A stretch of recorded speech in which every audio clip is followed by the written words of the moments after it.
Behold, it's Natalia. Let's go find some monkeys, shall we? Would you say sex is like riding a bicycle?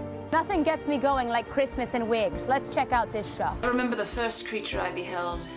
He was a squirrel. His name was Kevin. I heard you need a DNA sample. I want to find light and joy in things that bring us together and unite us. And I think science is something that can unite us. Ow. God damn. There's a world out there, a world that needs to be beheld.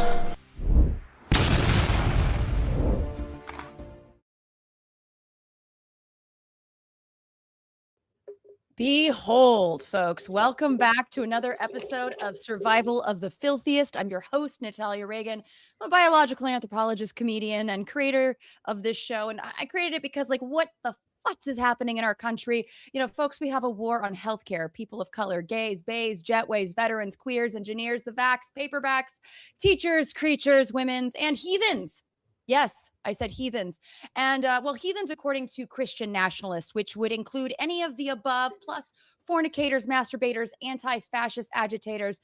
But also, apparently, it does not include traitors, dictators, jail baiters, and fried potatoes. Yeah.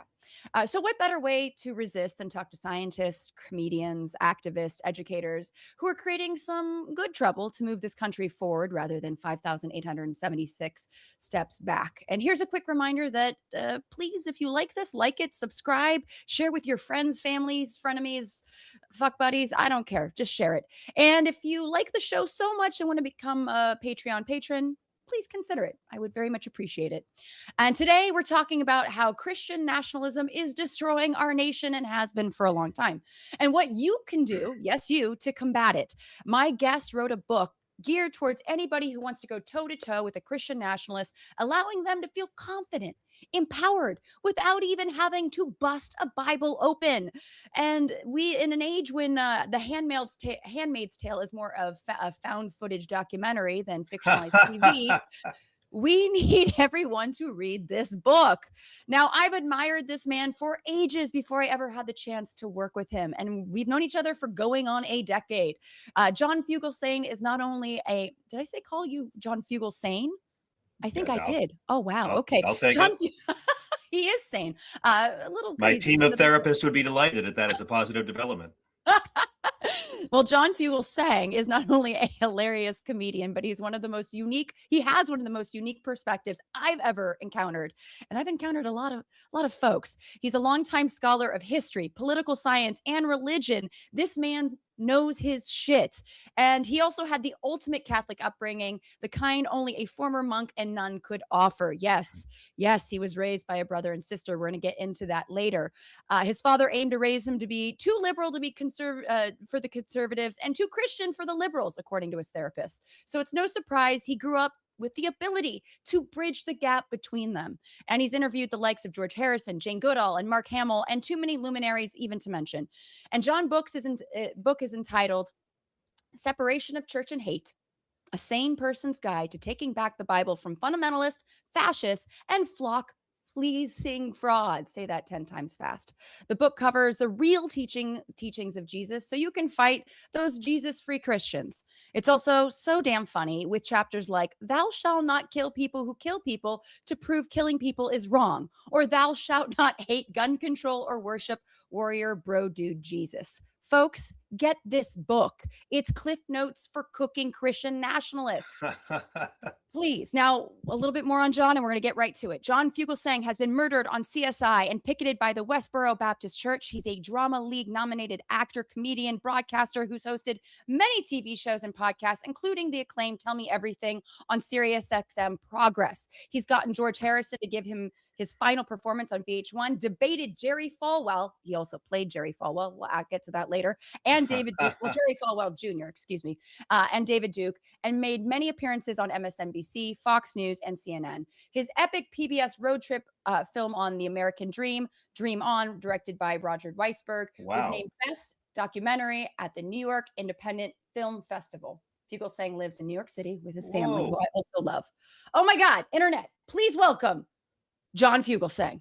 Wow, I'm never going to get an intro like that again. That's never going to happen. It's never going to be as good as I just, wow.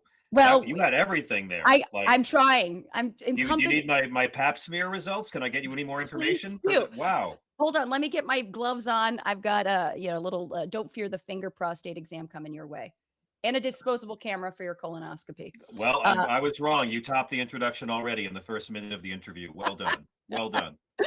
Well, how are you doing, John? And Great to be here. congratulations. What did you Thank win you. last night? We won the audiobook version of my book. Won best nonfiction audiobook at the Audible Awards, the Audie Awards for 2026 in New York City. So that was a big surprise because it's my first one and my first time doing an audiobook, but it was very lovely to be invited. And yeah, honestly, it's just an honor to be accidentally nominated by error. So thank you. I will say though, so I've known you almost 10 years and the book is so funny. It's like watching you do stand up for, well, depending on how fast you listen to it, about 9 hours. It is so delightful. You have such a great way of, again, bridging the gap between how do you talk to conservatives and how do you also remain sane and embrace your liberal values and progressive values. And I've known you for a long time and I know that people have wanted you to write a book and there was different ideas of what that book would look like. And this, would you say, is your dream book, your dream first book? Oh yeah, it was my nightmare first book. Because I always wanted to write something for both atheists and believers and agnostics. And when I say believers, I mean for believers of all faiths and even nice-ish, sane conservative Christians. This book's not about conservative; it's about right-wing hater Christians. And I wanted to write a book for believer and non-believer alike about how to use the Bible when you have to deal with these people. These people are trying to impose their very narrow version of one religion on all aspect of our government and our civic and our cultural life. And they don't even follow the guy their religion's named after. And the most important thing to know is, I think, in the next few years, as they gain more and more power, these revoltingly fake Christian nationalists, they're going to hide behind the Bible a whole lot. They hide behind a big shiny cross to take a big dump on the Jesus parts of this Bible they pretend to follow. And if they're going to try to rule our culture by waving this prop around so bombastically over their heads, we have a right to ask them if they really believe what's in it and to see if they really follow this book they use like a sword and shield. Because I wrote this book, Natalia, because no matter what you believe in, if you are debating a right-wing Christian nationalist on most of the issues that divide us today, chances are Jesus is on your side, whether he's real or you believe in him or not. And we are going to need to elegantly take away these people's camouflage of saying that they are acting out of some kind of spiritual piety. Right-wing Christianity does not fight for the teachings of Jesus. It doesn't fight for the Lord. It's not out there to fight Satan, and it sure is not for religious freedom. Right-wing Christianity fights for conservative Christian power. That's it. They don't give a damn what's in the book. And it's time for all of us to call them out on it, whether you believe in that book or not. Absolutely. And I feel like it's like scientists using peer-reviewed evidence to combat pseudoscience, the way you use scripture to just bam, bam, bam, like hit them at every point. And I mean, you do mention a lot in the book, actually, the fact that Christian nationalists are trying to turn this country into essentially a theocracy like Iran. Yeah, So second-rate, mediocre theocracy like Iran, where women are second-class citizens and where the extreme conservative view of one religion governs all the people. That's what they want. Over there, they call it, they call conservative religion controlling government Sharia law. Over here, I call it Scalia law. And and again, it's one thing to try to do that, but the fact is, they don't follow the religion. They're frauds. And the media is never going to have the guts to ask these right-wing Christians, what teachings of Jesus is Donald Trump actually fighting for? And the Democratic Party is never going to have the guts to use a Bible to call these people out for their fraud and blasphemy. So it's going to be up to the rest of us, sane believers and non-believers alike, to convince everybody else that hate is not a Christian value. You can't support the Trump agenda and claim you follow the actual teachings of Jesus. And that's why for most of right-wing Christians, and this is how we're raised in this country, if you're brought up Christian, it's about three things: the manger, the miracles, and the cross. Never the 3 years he spent teaching and explaining what a country would have to do to earn the label a Christian nation. They don't want the values of Jesus. They vote against the things that Jesus commands us to do. In Matthew 25, the night he's arrested, Jesus gives his marching orders. It's the parable of the goats and the sheep. He explains at the end of the world, he's going to judge individuals and nations. It's a very important distinction. And he's going to separate them into the ones going to heaven, the sheep, and the ones going the other place, the goats. And his criteria are 4 things. This is the famous, I was naked and you clothed me. I was hungry and you gave me something to eat. His criteria are, did you take care of the poor, individuals and nations? Did you take care of the poor? Did you take care of the sick? Did you welcome the stranger? And were you kind to those in prison? Natalia, that's it. Nothing about how much you screamed at women outside clinics, nothing about how shitty you were to transgender children or migrants. Those 4 things, that's Jesus giving his marching orders. And this is why you'll never see right-wing Christians trying to post a Jesus quote on a classroom wall or a courthouse wall. They don't believe in him. They fight for him. They don't follow him. No, it's all amazing points. And again, using the scripture to basically question their own, have them that conversation with God rather than it distracts them having that conversation with you. Now they have to take it up with their own beliefs, right? Yes, because I have, let me be right up front. I have no credibility whatsoever on the matter. Okay. I am a humble vaudevillian and clown. I say in the beginning, I am in no way a theologian or an academic, which means I promise I never use the word exegesis in the entire book, except in the one line where I promise not to use the word exegesis. Otherwise, I don't say any of that. This is not a scholarly tome at all. This is a guy on a bar stool who, because of a depraved childhood, knows way too much about the Bible. And my whole point is, if you have this person in your family, at your job, in your school, in your local government, in your social media feed, you don't need to fight them. Make them argue with God. Make them argue with Jesus. Immigration, God of the Old Testament commands us to welcome the stranger multiple times, says you have to treat the alien as one of your own, and forbids us from ever mistreating the alien living among us. And his son Jesus shows up and says, you're going to be judged by how you treat the stranger. So you don't need to fight about this. Just ask your right-wing uncle, why are God and Jesus wrong, but Donald Trump and you are right?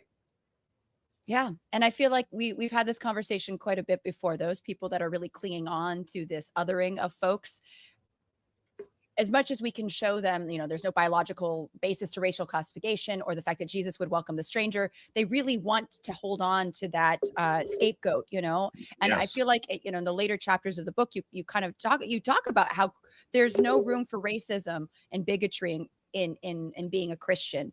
And can you talk a little bit about that? Yeah, I mean, well, being a Christian is one thing. Being a Christ follower is something completely different. And I cover that in the book because, I mean, Christianity is responsible for all manner of depraved cruelty throughout history.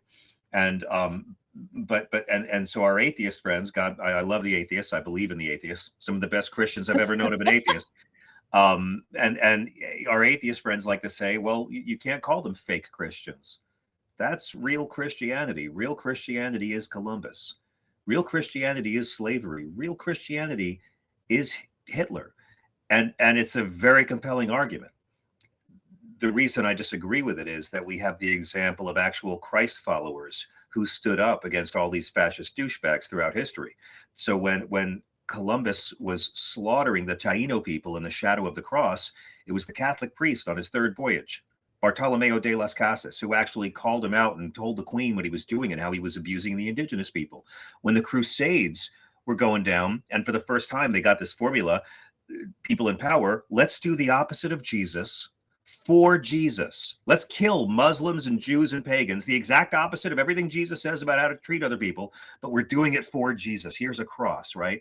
And St. Francis of Assisi quit the war, renounced all violence, walked unarmed through a war zone to host peace talks. Christianity propped up slavery in this country. We're the only country in the world where our history of Christianity is completely entwined with the history of white supremacy. But it was the Christ followers, Frederick Douglass and the Quakers and Harriet Tubman, who resisted segregation, Martin Luther King, Hitler and the Nazis, the purest example of Christian nationalism in history. And it was Christ followers like Dietrich Bonhoeffer who had spent time in America and been so moved by the Black church that he understood that you're supposed to stand up for the oppressed, and martyred himself for his Jewish brothers and sisters against the Nazis. There's a real history of Christian activism, but it's always in resistance to shitty Christian authoritarianism. And we haven't even got to the sex bullshit yet. Yeah, which there's a lot of that. I do want to say something that I think is a really unique perspective is we talk about an ideal informant. You know, we hear that in anthropology and science and just social science, the idea that people are more apt to listen to folks that are like them, right? And so because you have such a wonderful knowledge of the Bible, you grew up Catholic, you identify as a Catholic. Oh, I don't know about that. I don't know about that. I don't know if the Pope would identify me as a Catholic anymore. It's been a lot. I mean, that is what I say is that the Catholic Church is my asexual orientation. I don't know if I legally count anymore, but I'm rooting for him, man. Who would have thought we'd have a vice president so evil we'd all be on the side of the Catholic bishops? Right? Whoa. Oh, Ooh. God. After Epstein, those priests look really innocent after the Epstein files. Can I tell you? Oh man, the Catholics are the good guys now. Seriously. And speaking of the Epstein files, your book does address the fact that the Bible in Leviticus and in Exodus both talks about cannibalism of one's own children and sex slavery. Like, you can sell your 10-year-old daughter for a goat. I mean, you know, if we're really going to be specific about it, people love to say, how good is this goat? How good is this goat? Anyone who's saying that they believe in all of the Bible as literal fact either hasn't read it or they're counting on you not having read it. And that's the case with most of these people. And again, they get away with this because no one calls them out on their bullshit. They don't follow Jesus. They use him as a shield, as a mascot. So again, you don't need to believe in any of this to call them out. And on issues of homophobia, issues on abortion, they're outrageously indifferent to the stuff Jesus actually said because they only care about power, and mediocre people need to have groups they can oppress. When the Romans took over Christianity is when the whole thing changed, and it stopped being a religion for the oppressed, and it became an imperial religion that got to oppress others. And since then, that's been the dividing line. That's how you know if you're dealing with a fake Christian or an actual Jesus follower. Are they shitting on people below them? And right now it's transgender people and Christian refugees. I don't call them illegals. I call them Christian refugees because that really pisses off the racists. Yeah, and we talked a lot about how the Christian refugees have been treated in this country and why they're actually coming here in the first place. But I have a question. What would Jesus say? What did Jesus say about abortion and homosexuals? Which one do you want to do first? Because let's start with abortion. Let's go. Nothing. Jesus says that nothing. Jesus says that you can't execute people. Only sinless people are allowed to execute people. Jesus says, I'm ending eye for an eye and bringing about turn the other cheek. And he stops an execution, which is to say Jesus was against the death penalty, never mentioned abortion. They don't follow Jesus. So the actual question is, what does the Bible say about abortion? And the answer is extremely little. The fact is that when Roe v. Wade was passed and became the law of the land, the most controversial thing about it was how not controversial it was, because back then in the early 70s, that was a Catholic thing. The evangelicals didn't care. The Southern Baptist Convention voted to affirm a woman's right to choose after Roe v. Wade was passed.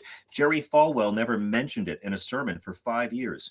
It wasn't until the late 70s they realized, these segregationists that were out of a gig were like, hey, maybe the abortion thing is how we can tie up the Southern vote. And they did it.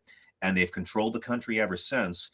And we've had 45 years of people getting Christians to vote against everything Christ ever talked about by talking about abortion, which Christ never talked about. God states in the Bible, life begins with first breath, neshma. The breath of God gives me life. And a fetus is considered property by God in Exodus chapter 21. God also says there that a woman's life has more value in his eye than a fetus. God gives abortion tips for pregnant, unfaithful wives in Numbers chapter 5. Pretty gruesome, very unpleasant chapter. If you really think God cares about those innocent children, let me tell you Gentiles about Passover sometime. God, at one point, because he's in a mood, kills every fetus on earth by drowning all at once, and their moms too, one day. God is the least pro-life character in this whole book. They have verses they quote, but the reality is God never saw fit to have Moses or Christ or John the Baptist or Elijah or the prophets ever say a thing about it. And we know abortion existed during this time. In Jeremiah's lament, when the prophet Jeremiah is going through some hard times, he curses his father for not killing him in the womb. It's referenced in the Bible in that way, and like in Numbers chapter 5. But it's never banned. There's no penalty for doing it. At no point does God say that governments of men should force women to be pregnant against their will. No one ever says that men should force teenage rape victims to be pregnant by their stepdad against their will. None of that's there. It's all made up. And that is why abortion is not banned in Judaism, which is why abortion is legal and free in Israel today, which I guarantee your right-wing Fox News watching cousin does not know. No, and they should know. It's one of those things that this is why this book is very important. Well, this is why, this is my whole point. So if you're trying to criminalize abortion, which Jesus never mentions, but you support the death penalty, which Jesus is actually against, the rest of us aren't obliged to take your claims of Jesus seriously anymore. Yeah, absolutely. And I think that as a scientist, we talk a lot about whoever does the science brings with them their biases, right? Yeah. So that starts from their question to their methodology to their results, and if you're got internalized homophobia, you're going to explain the gay away of animal behavior. That being said, Always. you've You're oftentimes right. that the Bible was written by ghostwriters, that these are not the actual words of Jesus and God, Correct. that they have the ghostwriters. So what are some biases? I'm thinking Paul. What are some biases that we see in the Bible that can be brought up when dealing with Christian nationalism? That's a great one, because the Bible is a mirror, right? Whatever you want to see, you'll see. If you want to see wrath and cruelty and women are meant to be second-class citizens and gays are evil and you're better than everybody else, you'll see that. And if you want to see love and treating everyone as equals and respect for women as equals and forgiving people who hurt you and nonviolence, you'll see that too. Everyone picks and chooses the parts of their holy books they wish to follow. It's the fundamentalists of all the world's religions who are causing all the world's problems and are the world's douchebags. The overwhelming majority of Christians, Muslims, and Jews who are moderate or liberal are getting along just fine and not fucking with anybody right now. It's always the extreme conservatives of all the religions causing all the violence, oppressing all the women, committing all the homophobia. So the gay thing in Leviticus, which is sort of when the Jews get the 10 Commandments, then later the terms and conditions come. That's Leviticus. Yes. Hundreds of laws, fascinating book, a lot of beautiful language, a lot of real stuff that might seem barbaric to us thousands of years later. Most Jewish folks, no human follows the laws of Leviticus, because you'd have to kill large amounts of people all the time for committing various infractions. Jesus brought a new covenant, which means Leviticus doesn't apply to Jesus followers. Leviticus forbids you from getting a tattoo. Men can't cut their hair up here at the temples. And yet two lines of Leviticus forbid men hooking up with men. You shall not lie with a man as with a woman. That is an abomination. That's it. Homophobia is not allowed under Jesus's Sermon on the Mount. I mean, you can't judge people. You have to treat others as you would want to be treated. You can't be a dick homophobe and follow the Sermon on the Mount, but it's okay, because you guys know they believe it's in the Bible somewhere. So they take Leviticus. Leviticus also, though, says if anyone ever quotes you, it's an abomination, the Bible says so. You can tell them, hey, Christians don't follow Leviticus. You can tell them Jesus brought a new covenant. They don't know what you're talking about. So just bring up Leviticus 20:10. That's where God says you have to stone adulterers to death, and tell your racist uncle that you'll let him work that out with Donald Trump and the Mar-a-Lago security staff. But I guess he's bringing his rock. They don't follow it. They don't believe it. They pick and choose parts of the Bible to be dicks to people, as opposed to loving people, which is what the Jesus guy commands. So no homophobia in Jesus. There's lots of evidence that Jesus had no problem with gay people. Jesus dies, and we get Saul of Tarsus, who's this douchebag Roman citizen and a Pharisee who is persecuting the early Christians. He's there for the murder of St. Stephen, and he was a bounty hunter, and he's the same guy who one day on the road to Damascus is knocked off his horse by Jesus, and he undergoes a radical conversion and becomes Paul. And he becomes the Apostle Paul. And Paul is the guy who, for better or worse, is who we have to thank for what Christianity is now. Because all the actual apostles who knew Jesus were all getting murdered by Paul's old buddies back home. But because Paul was a Roman citizen, he could travel around the empire and spread his version of the Jesus story. I say in the book, it's like if Ronnie Wood joined the Rolling Stones in 75, and then all the other guys died in a plane crash, and Ronnie got to keep the band name for his solo career. God. That's Christianity, and Paul is Ronnie Wood. So Paul had beautiful writer, cared a lot of great stuff about love. But Paul had his first century hangups, and they're all over the pages. And he had big hangups about women. Yes. A woman should never hold authority. Woman can't teach a man. Woman has to be silent at church. At the same time, in other passages, Paul's talking about women who he's made deacons. So it's almost like different people were writing these letters over the years. Paul's the one with all the hangups about dudes hooking up with dudes. If someone's claiming that they're a homophobe and Christian, they're always going to the Old Testament or to Paul, never to Jesus, because that bullshit is not compatible with Jesus's whole mission. So then Paul, in fact, Paul's the one that they're quoting right now. Paul's the one that the Trump administration quotes more than anyone else in his letter to the Romans, Romans 13, where he's trying to get the Roman church to like last and survive. And he doesn't want them all to get killed by the empire. And he's like, listen, you have to respect the governing authorities. Okay. God put them in power. Yes. Preach that Jesus is the way, but respect the governing authorities. That line has been used by the Confederates to justify slavery.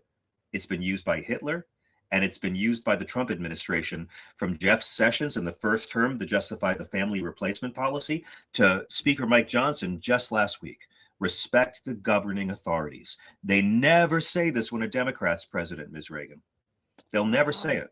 But then when a Republican's president, no, the Apostle Paul says respect. The Pope came out and said, Jesus says, welcome the stranger. And the Speaker of the House went, yeah, but the Apostle Paul says this. Again, they don't care about Jesus. They go around Jesus to get to Paul. What they don't tell you when these authoritarian douchebags are saying honor the governing authorities is that Paul himself honored the governing authorities, and they threw him in a cell and cut his head off anyway. Paul was beheaded by the very authorities he told the church to obey. And that's the part they'll never tell their obedient MAGA friends. The leopards ate his face. Funny how that works. Leopards ate his face, man. Leopards ate his face. Yeah.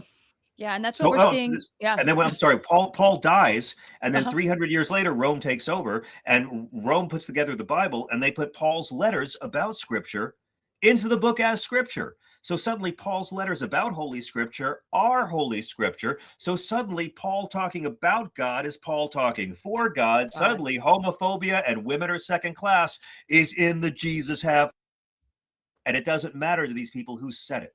Yeah. That's how they do it. You will notice that right-wing Christians quote Paul substantially more than they'll ever quote Jesus.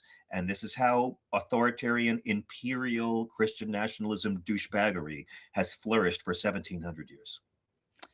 Yeah, it's a little bit of knowledge is a dangerous thing, and it's not even knowledge at this point. I feel like it's just you're picking and choosing what you want to believe, and it's how they brainwash people, and this is how I think a way that we can begin to, if not pull them out of the matrix. Like you won't reach these people if they're in a cult, but you'll reach their wives, you'll reach their kids, you'll reach everybody else at the cookout or the Thanksgiving Day dinner if you can engage them thoughtfully about what's actually in the Scripture. That I think is where we can really make progress in ways that the media and the Democrats won't. Yeah. And what would you say to folks that say that seems to like, especially with the deaths of Renee Good, the murders of Renee Good and Alex Preddy, that, oh my goodness, we've devolved into a fascist nation. And I argue that we've been a fascist nation for quite some time. It just hasn't affected the white people yet, maybe. Exactly. It's affected anybody who's not been white. You've got racial fascism. What would you say to folks that are just now thinking that this is new? Ask a native about if this is new. If you can find one, ask an indigenous person how new this is. Yeah. I mean, this is nothing new. If anything, it's a cycle. We're going back to the Gilded Age. We haven't had this level of income inequality since the eve of the Great Depression. This is the oligarchy all over again, just like we call them robber barons 100 years ago. But it's the same thing, and it's wealth hoarding, and we know what it leads to. All the signs are there. It's all right there. And for me, the great irony of fascists using Jesus to get power is that Jesus is the greatest tool to use against fascists if you're into nonviolence like me. You can't be a fascist and use this guy who says he came to break the chains. Jesus's entire movement is about going to those on the margins, not getting power. His whole movement is about humility. The last shall be first. The way you treat the lowest is how you treat me. He's talking about a social gospel. And in Matthew 25, he talks about, again, individuals and nations, that helping poverty is not just doing the Lord's work. It's actually smart economics, because a living wage workforce that can afford to buy shit is good for everyone. And that's bad for authoritarians and oligarchs. And so they're going to do anything they can do, and nothing about Jesus, because again, the guy's teachings are as threatening to authoritarian power now as they were 2,000 years ago. Yeah, and as far as the economic, what he talked about in terms of taxing the rich and things of that, what would you say to somebody who was like, well, I don't care, billionaires should exist. What's the big problem with having a billionaire around? What would Jesus say? Well, I mean, look, Jesus is very specific about poverty, and so is about wealth, and so is God, and it ain't good. I mean, Jesus is the one who says it's literally easier for a camel to get through the eye of a needle than for a rich man to go to heaven. And I go into it deep in the book about all the different bullshit add-ons. Well, did you know there was a gate at the city called the Eye of the Needle, and your camel would have to kneel to get through? So Jesus is really saying it's possible, but not easy. I'm like, oh, so what you're saying is that our Lord and Savior was just garbage at metaphors. Is that it? That's what you take from that? I mean, they'll bend over. I mean, Jesus's brother James is even harsher about this. Woe to you, people with you wealthy people. You've had your comfort already. I mean, God is not a fan of people with money, if you read the Old Testament either. So again, I'm not against wealth. I'm against privilege with no appreciation of its own privilege. But we have this amazing system where we, the people, get to render unto Caesar. And Jesus, in that whole passage where the Pharisees try to trick him and say, hey, what should we do? Should we pay the tax? Here's the coin. Should we pay the tax to Caesar? Because they're trying to get him to say, oh, I'm a bad Jew. Pay the tax to the Romans who are oppressing us. And Jesus says, show me the coin. And he showed, who's on the coin? Caesar. He goes, well, then give Caesar what's Caesar's and give God what's God's. Now, it's not just a sick burn by the Lord. It's also Jesus endorsing governments collecting taxes for redistribution of wealth. And in Matthew 25, again, he says individuals and nations are responsible for helping the poor and helping the sick. So a real populist political movement, not a garbage bullshit one like Trump or Hitler, where you're fighting for the common man, but you're really just fighting for your own power. Those things could be knocked out by the kind of Henry Wallace, Bernie Sanders kind of Christianity that Jesus actually talked about, where, you just point out that a society that has billionaires and poverty at the same time is not a society that's going to last long. And you can still have obscene wealth while still alleviating poverty. You can. We know it can happen. We got the childhood poverty level down to its lowest level ever in 2021 during COVID. And then we stopped because we didn't want to anymore. We know it can be done. And you can tax a billionaire at 90% and they will still never be able to spend all the money they have.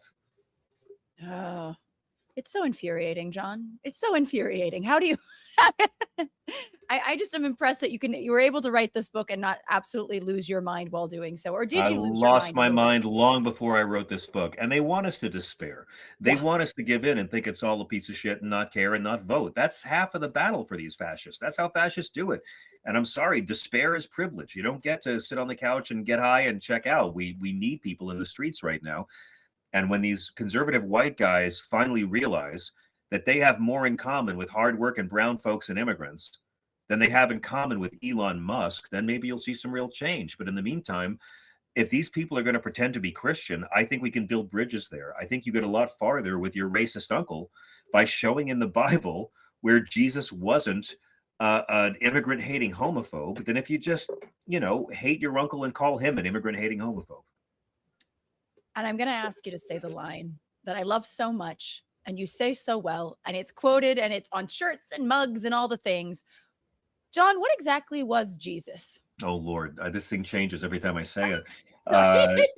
No, he was a peaceful, radical, nonviolent revolutionary who hung around with lepers, hookers, and crooks, who never spoke English, was not an American citizen, anti-wealth, Anti-death penalty. Oh yes, anti-death penalty. Anti-public prayer. Matthew 6:5. Never anti. Oh yeah, Matthew 6:5. Anti-public prayer. Never anti-gay.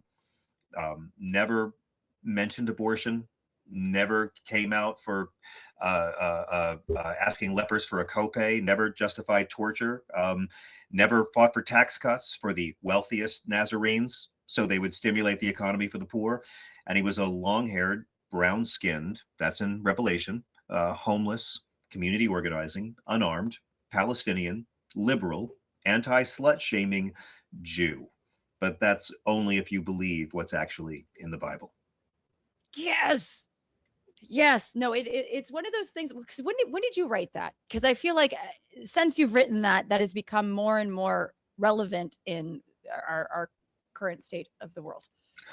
I spent 13 years pitching this book, just trying to say the point of it is that Jesus doesn't want us to be dicks to each other. But I don't think it's that controversial, really. You don't have to believe in organized religion or respect organized religion to recognize the revolutionary radical ethic of Jesus of Nazareth and to use that against these theocratic thugs. Yeah. No, and now I want to talk a little bit. You mentioned briefly Jesus and his lack of mentioning of hangups with sex. What does Jesus say about sex in general and sluts? Did he like sluts? Yes. I mean, Jesus, multiple times. There's a couple times where Jesus is in a moment where he could do a full-throated slut shaming and he's not interested. He doesn't care. The Samaritan woman by the well, he's like, yeah, I know you've been married 5 times and you're living with another guy now. I don't care. It's all good. The woman who, when he's having dinner at the house of Simon the Pharisee, and this woman comes in and she's weeping and weeping at his feet, and using her tears to wash his feet. She's so grief-stricken, and Jesus is taking mercy on her. And Simon says, if this guy knew what kind of woman this was, he would never treat her like, he would not want her touching him if he knew what kind. And Jesus just totally calls him out, and he turns and just says, look at her. That's all he says. He just says, look at her. And he shames the slut shamer. There's 2 sexual sins that Jesus calls out in the entire book, and they are adultery and dumping your wife because you're bored. That's it. That's it. Those are the only ones. Never calls out guys with guys, never calls out premarital sex, never mentions masturbation, never says birth control is a big no-no. He says, don't dump your wives and don't cheat on your wives. That's it. Yeah. Yeah, and so I don't know if you know this, but I actually was not baptized as a baby. My parents, my dad was not religious. My mom decided that's my choice to make. And it wasn't until I was 14 years old and I'd gone to parochial school for many years and youth group, mostly just for the boys. But I went to youth group and I decided to get baptized at 14. But I also knew at that point I liked girls. And I was like, how does this fit? And it was Presbyterian. It was a Presbyterian church, which, they're like as liberal as you can get. I mean, they're just wild. They're like the hippies of the Christians. And so, but I remember thinking, and I can't remember exactly where it is, which verse, but God saying that he made all of us, or it said that God made everybody in his image. And I thought, well, if God made Liberace, Melissa Etheridge, George Michael, then God must be hella gay, and in which case. Yeah, there's also no part of the Bible where God or Jesus ever condemn women with women. There's one part in Paul's letter to the Romans where they use it to condemn gay people, where he's talking about previous Romans who had worshipped animal hybrid gods, and they got into idolatry and guys were hooking up with guys. And all he says is that women turned against their natural use and did things that are unnatural. Women turning against their natural use is pretty classy, by the way. No, it's implied that women hooked up with women, but it never actually says it. It just says that all it says is that, long ago, these Roman guys were worshiping animal gods and they partied a little too hard and Paul was totally grossed out. That's it. But Romans is used to say the New Testament is against same-sex relations. It's not. Sodom and Gomorrah has nothing to do with consensual same-sex relations, but no part of the Bible ever condemns women with women. Men with men, yes, but not Jesus. And no part of the Bible ever condemns women with women. And of course, girls are not taught this. Girls are taught to feel shame, just as boys are taught to feel shame as Christians for things that Christ never calls anyone to feel shame for. I actually don't know this. Did Jesus say anything about masturbation? No, nor does the Bible prohibit it. Okay, good to know. They've Details. twisted a really wacky story to make masturbation illegal, but no, Ooh, it's not about tell me. this. Oh, it's a great one. It's one of my Tell me. favorites. It's the story of Onan. Way back in Genesis, old Judah has two sons, right? Onan and his older brother, And was a wicked man given to acts of cruelty. Maybe he was mad they named him I don't know. But God smites him one day. That's how God solves his problems. That's how we know God's a man. He smites him. And old Judah runs up to Onan and says, my son, your brother never left an heir. His wife never had a child. And under our law now, you have to go in there and raise up issue to him and conceive a child so he can have an heir. The tent's over there. Impregnate her that she might bear an heir to I paraphrase, but that's the way I do it's catchier. Onan didn't feel right about this. You know, his brother's not even cold yet. He's got to go shag the widow, but it's the law, right? It's the law. So he starts doing the Lord's work, and it can't be fun for the woman. Her name is Tamar. She's one of the greatest heroes in the Bible. And eventually Onan realizes it's wrong, and he spills his seed on the ground. This infuriates God, who likes to watch, I guess, and God smites Onan. The end. And this little story, okay, has been used for thousands of years to teach people that any kind of non-procreative sex is against the will of God. Any kind of masturbation, birth control, same-sex activity, anything that doesn't make a baby is against the will of God. And when you actually, so thousands of years of shame, when you actually read it, it's not the sin that he spilled his seed. The sin is that he broke the law. He didn't follow God's orders and make a baby. He didn't obey the commander in chief. Nothing to do with one's sex life, but it didn't matter. This has been used for thousands. This is why we have the Puritans. This is where the origin of all Judeo-Christian sexual shame comes from some dead guys getting this creepy story totally wrong. Blame it on It's like a white trash biblical sitcom called My Name is My Name is That is wonderful. This is brilliant. We got to make this.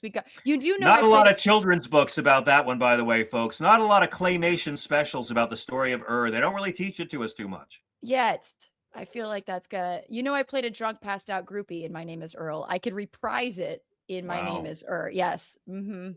Yeah, I feel like this is too many Jello shots. Apparently, I was gonna say. I mean, wow. I know how much method work you did to get ready for that role. Yeah. No, I mean, I'm still. You really lost yourself in character. I know. Yeah. Oh my God. But no, there's so many stories that I used to read Proverbs for fun when I was young, like just like leaving a wife on a roof. There was all sorts of weird thing. What? Like if a wife doesn't bake your bread right, you throw her on the roof. And I'm like, how is this even a thing? Like a lot of it's the gospel according to Ike Turner. That's why I say, like, if you're going to call yourself a Christian, you're supposed to follow Christ, and Christ breaks all. Women were not allowed to talk to men. They weren't allowed to be taught. I mean, Jesus teaches women. He breaks the law to let women touch him. He talks to women like the Samaritan woman at the well. He wasn't legally allowed to talk to. There were 15 apostles. The men who wrote the Bible said there were 12 apostles and 3 groupies, but Mary Magdalene and Mary and Martha went everywhere with Jesus.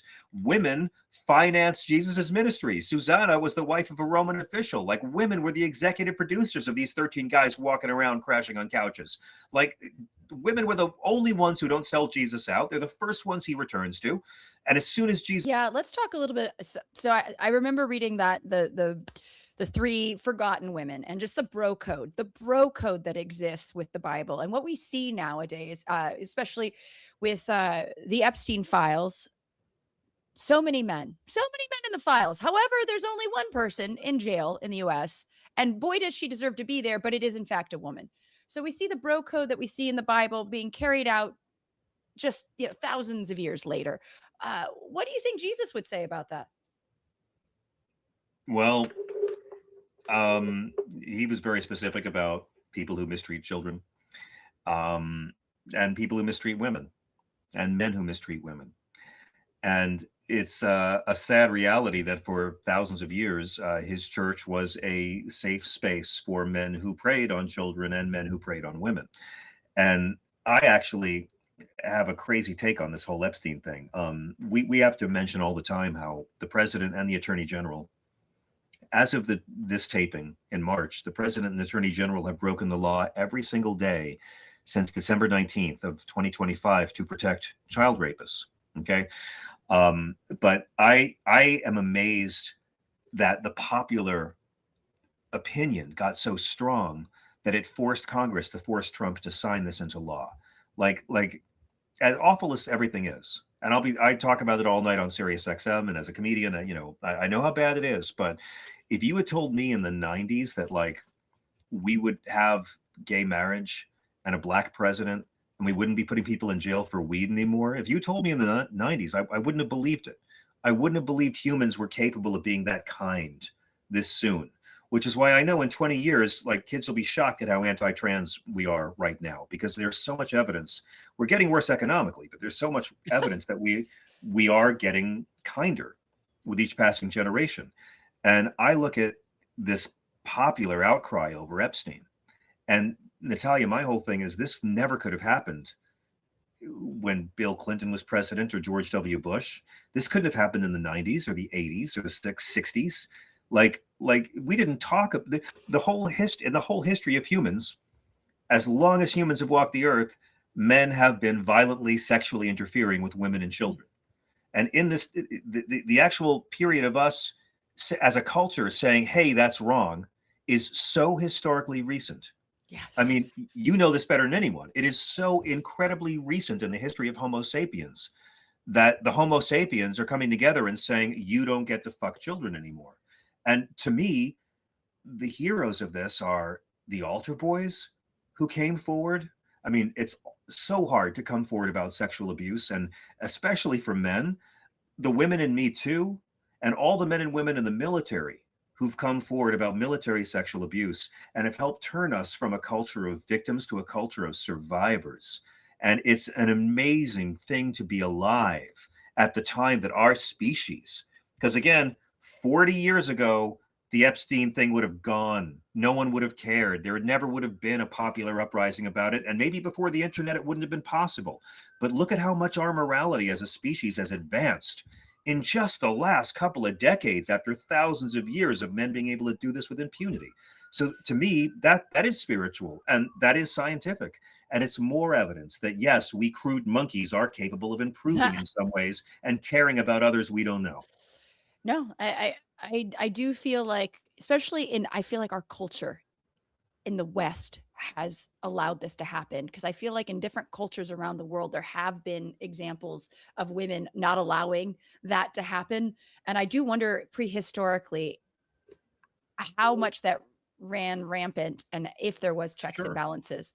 I mean, it's nothing new in the church. One of the reasons why Martin Luther quit the church was he was so disgusted at all the boy humping that was going on. I mean, none of that's new.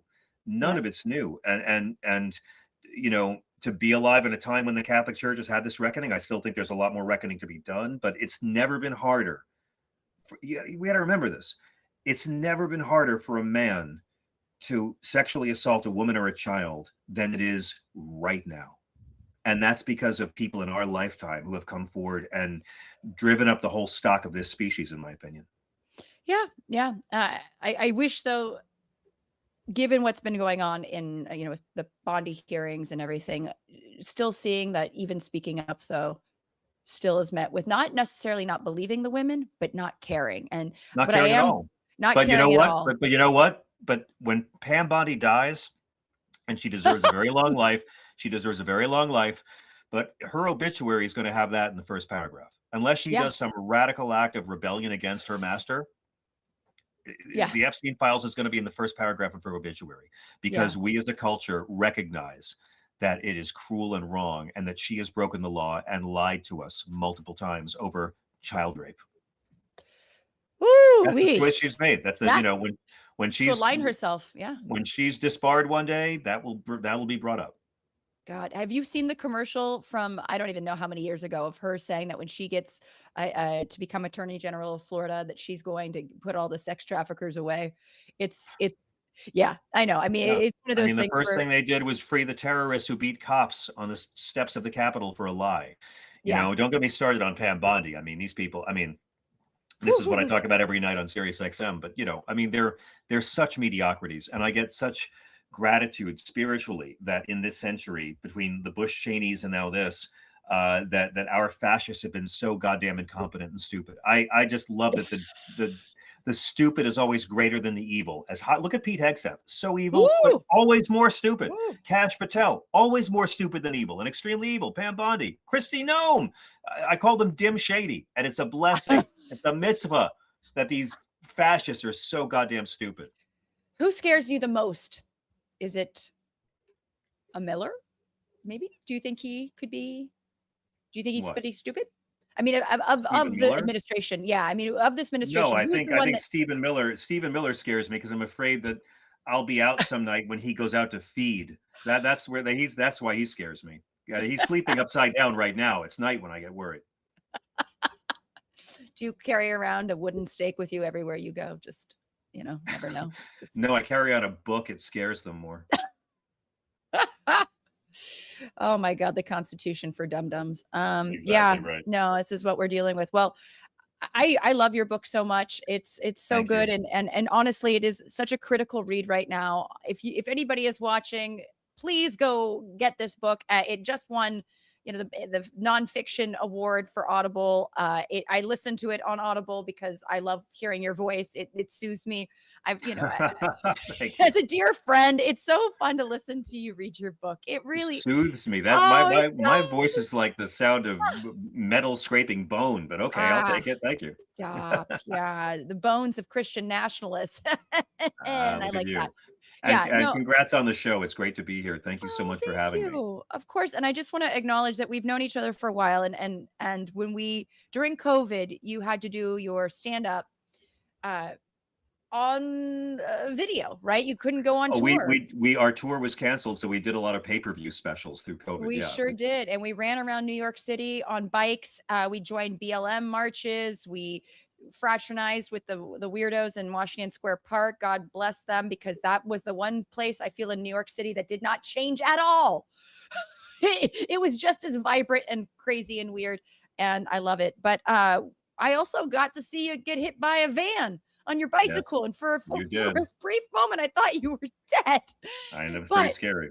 you ended up in Bellevue Hospital, and I know you had a really great takeaway from you. Thank goodness you were fine, but you went to Bellevue during COVID, and it Well, you really, came with me. Yeah, I came with you in the ambulance. Yeah. COVID was so scary, folks, if you were in New York City, because people don't know what it was like in New York.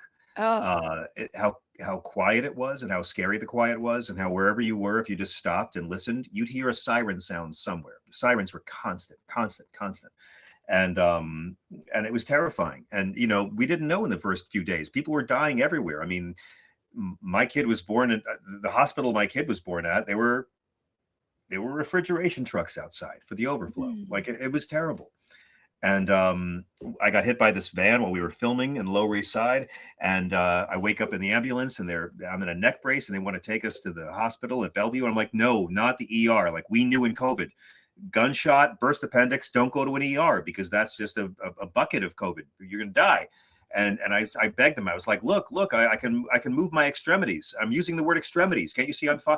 My goal was to irritate myself out of the ambulance, but they were irritated. They wouldn't let me go. And we got to Bellevue, and I was like, please, I'm okay. I don't need to go in. I'm okay. And we go in, and it was empty. Remember, Natalia, there was no one in the emergency room. No, And there was no one by July. And that was because New Yorkers actually did that shit that these precious snowflake MAGAs are too fragile to do. New Yorkers stayed at home, wore the goddamn masks, practiced the social distancing. And you know what it looked like? It looked like a flattened curve by July. And I was such a patriotic New Yorker that day. I was so terrified to go. And I'm like, oh my God, New Yorkers came together. Homo sapiens in an urban environment came together and inconvenienced themselves to protect each other, which is both a good science and good Christianity too. Yeah, that was a moment that we really, felt proud to be New Yorkers. And it was I was so thankful that you were okay, but you got like the best treatment in the world because we were solo in there. So, and I'm glad you survived. I was real nervous, John. Thank you, Natalia. Well, I want to thank you so much. I know you've got so much going on. Where can folks find you? Because you're all over the place. I'm on SiriusXM Progress at channel 127, and you can hear me anytime on channel 127 or the John Fugelsang podcast. Great. And are you writing anything else? Anything else in the works? Or Writing a follow-up book right now. Yeah. And now I've got to run to SiriusXM to do an interview about Marxism or something.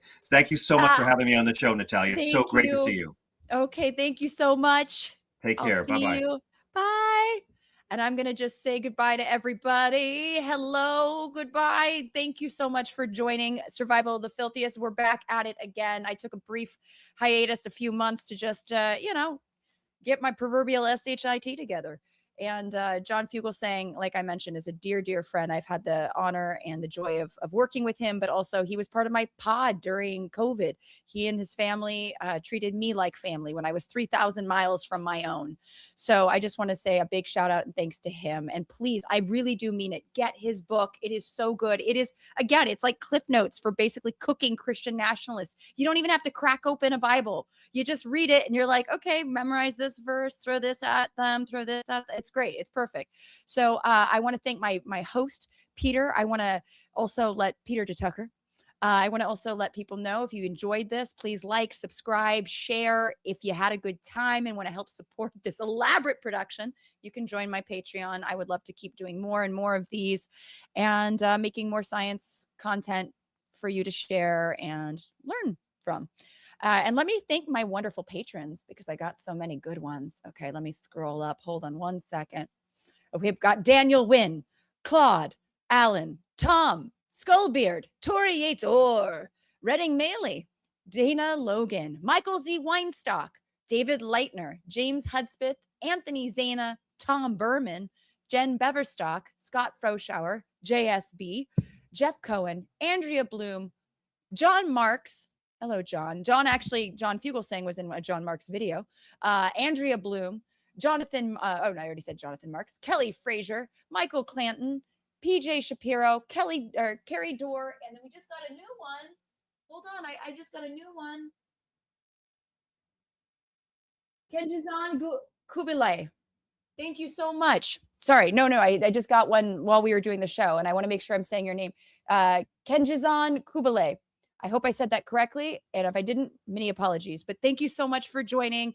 And until next time, stay very, very filthy. Goodbye.